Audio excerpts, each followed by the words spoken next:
to begin this hour in Kentucky, where President Biden is out of isolation after testing negative for COVID-19. That's right. The president and first lady are visiting the bluegrass state to tour the recent flooding damage. Mr. and Mrs. Biden will join Kentucky Governor Andy Beshear and his wife as they meet with families impacted by the storms. As much as 10.5 inches fell in eastern Kentucky in less than 48 hours last month. Governor Beshear called it the worst flooding in state history. At least 37 people are dead as a result of the storms.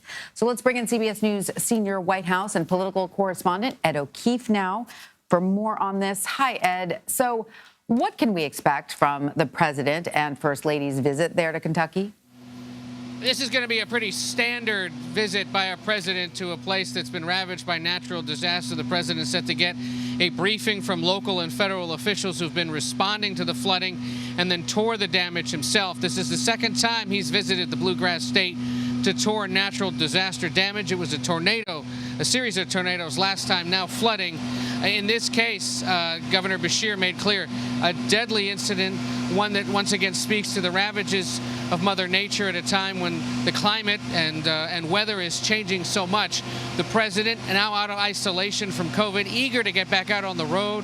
The White House announced this trip even before he tested negative twice for COVID, a signal that they expected him to be able to make the trip. And it comes ahead of a busy week ahead for him as he reemerges out onto the public stage. And Ed, let's talk about this big bill that emerged from the Senate over the weekend. It does a lot on health care. It raises taxes on corporations to raise some revenue. Also, a historic piece of legislation when it comes to climate change. And the president is saying that it could have some immediate impacts, at least for some people. Let's hear what he had to say. It's going to immediately help. For example, no senior will have any on Medicare will have a bill more than $2,000 for drugs, no matter what the costs are. That's a big deal. It changes people's lives. There's a whole range of things that are really game changers for ordinary folks. Now, some of it's not going to kick in for a little bit, but it's all good. It's really going to lower the daily. When you sit down at that kitchen table at the end of the month, you'll be able to pay a whole hell of a lot more bills.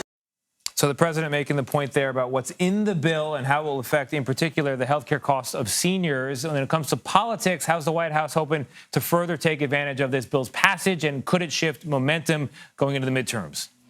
They're certainly hoping it does, but I don't think we're going to get a good sense of that for several more weeks as members of Congress go home during the August recess to start explaining to voters what exactly is in the legislation, and the president himself gets out there to do it too.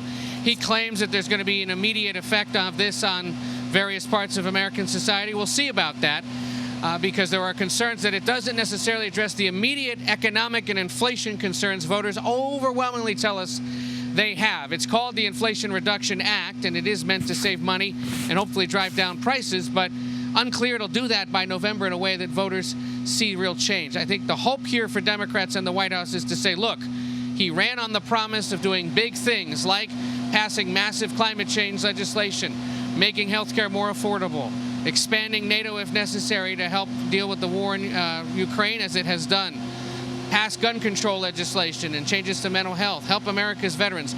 Those things have happened over the last 7 weeks in a closely divided Congress controlled by Democrats.